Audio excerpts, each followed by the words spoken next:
Located in Taito Ward, Ueno may not have the neon flash of Akihabara or the tourist density of Asakusa, but it offers plenty to keep you occupied, without the suffocating crowds found elsewhere. The action is split into two vibes: bustling, fun Ameyoko Market and the chill, serene Ueno Park. Ueno Park area. Within the park, you'll find several cultural attractions, such as the zoo, national museums, shrines/temples, the pond, and seasonal events. Ueno Zoo. Established in 1882, this is Japan's oldest zoo. As of December 2025, it's the only Japanese zoo that houses the giant pandas. Unfortunately, by February 2026, they are set to be returned to China. China owns almost all pandas globally. Look up panda diplomacy. They are essentially leased. If you miss out on the pandas, don't worry. The zoo is still home to major wildlife attractions like polar bears, gorillas, tigers, and the African savanna crew, giraffes, rhinos, and zebras. Oh, and another thing, the historic 5-story pagoda. This historic pagoda, originally from 1631, is a major landmark visible from the park. But disclaimer, the only way to access it up close is by paying to enter the zoo grounds. Museums. Ueno Park is known as the museum capital of Tokyo, and for good reason. It isn't just about the quantity of institutions concentrated here, but the quality, as it houses Japan's premier national museums. If you had to choose just one, it has to be the Tokyo National Museum. It is the oldest and largest museum in Japan, holding over 110,000 artifacts. This is the single best place to see the soul of Japan, from legendary samurai swords and ancient kimonos to national treasures that defined the country's history. While everyone visits the big ones, our personal favorite is the Shitamachi Museum. This nostalgic time capsule recreates the Low City, downtown, life of old Tokyo, allowing you to walk through merchant houses from the early 1900s without leaving Ueno. Tip: if you plan to visit several museums, not only in Ueno, buy the Tokyo Museum Gruto Pass, a QR code pass for 102 museums, gardens, and cultural sites in Tokyo. Or if you just want to visit museums by happenstance, try our Tokyo Museum map, japanmapper.com/Tokyo Museo. Shrines and temples. The park also contains several spiritual spots. If you had to pick just one, it is hands down the Ueno Toshogu Shrine.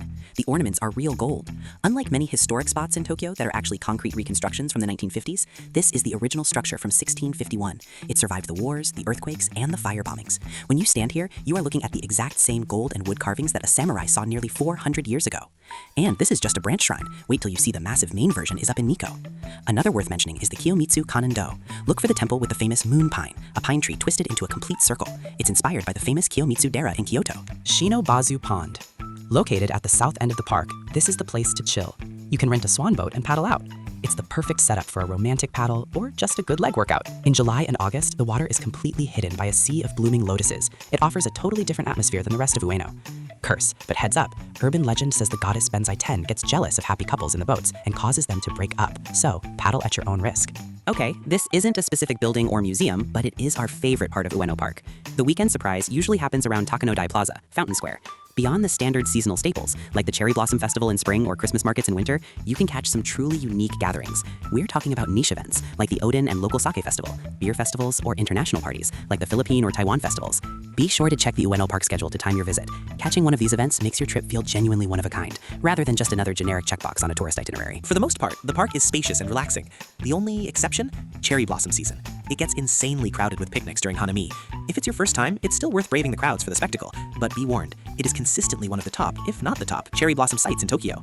While the park grounds are generally open 24 hours, the museums, zoos, and other establishments inside follow their own regular operating hours. If you visit in the early morning, you'll mostly just see locals jogging. Cycling is strictly forbidden inside the park. You must dismount and walk with it or park in designated areas. Besides the zoos, museums, and shrines/temples, there are actually other cultural institutions nearby, such as the Tokyo Bunka Kaikan, a major concert hall, and the Tokyo University of the Arts, Geidai, which sometimes has public exhibitions. If you were looking something familiar, there's a Starbucks inside the park, and even Sanrio Characters Cafe just outside. Ameyoko area.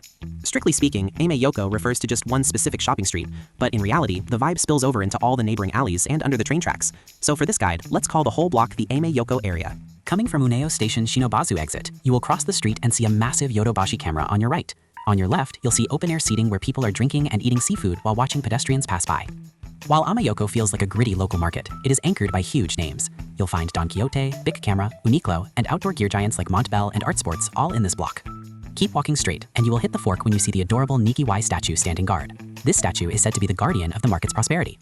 The left path, Ameyoko. This is the main street. It leans more towards wet goods, fresh fish, crabs, spices, and street food, though it has plenty of dry goods too. The right path, Uneo Nakadori. This side leans more towards dry goods, shoes, bags, clothes, and military surplus gear. Don't stress about which one to pick. The two streets run parallel, and there are plenty of alleys connecting them, so you can zigzag in and out. Just a little more to the left, you'll be in Ameyoko Plaza. It's easy to overlook this spot amidst the modern noise of the main street, but if you're chasing a grungier vibe, you'd feel right at home. This isn't the flashy side of Runeo. It's a line of stores built directly beneath the train tracks. You won't see the real charm just walking by outside. You have to step inside the viaduct itself to find the hidden rows of shops. Since fewer tourists venture here, the pace is slower. You might find something that actually suits your taste, and you'll definitely have a better chance of striking up a real conversation with the vendors. Another hidden spot you might miss is Ameyoko's center building basement. Most tourists walk right past this. Inside the triangle-shaped building at the fork, go down the narrow stairs to the basement. It stops feeling like Japan and starts feeling like a Southeast Asian wet market. You'll find pig heads, live soft-shelled turtles, and exotic spices you can't find in normal Japanese supermarkets. It is raw, intense, and totally authentic. If you cook, this is the place to buy rare spices. Look out for Shimura Shoten. You can't miss it. It's the chocolate shop where the vendor stands on a box, shouting rhythmically while stuffing a bag full of chocolates for 1,000 yen. It's not just a sale, it's a show. Another is the temple in the sky. Well, sort of. It's Marishiten Tokudaiji Temple. This is easy to miss because you have to look up. Location, it is located on the second floor of a commercial building, right in the middle of the market. It is dedicated to Marishiten, a warrior goddess of victory. Can you bargain in Ameyoko? Yes, Ameyoko is one of the rare places in Tokyo where haggling is culturally acceptable, but with caveats. You can bargain at fresh food stalls, especially near closing time when they want to get rid of fish, and some independent clothing/bag stalls. Do not try to bargain at chain stores like Uniqlo, ABC Mart, or restaurants. That said, you will be quick to realize that even at sticker price, it gives more value compared to other touristy streets in Tokyo. One caveat with Ameyoko, unlike many shopping arcades in Osaka or Tokyo that have roofs, Ameyoko is open air. The good, on a nice afternoon evening, the energy is unmatched. The bad, if it's a scorching summer day, you will melt. If it's raining, it's miserable. Plan accordingly. Luckily, there are other indoor establishments you can go in and wait for a better weather. So if you are going for a half day, you might be looking for other nearby places, and it's really an easy decision.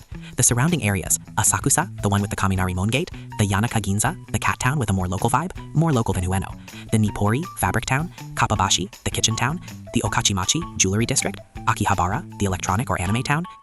If you plan to explore other nearby neighborhood, be sure to check out our Tokyo neighborhood map.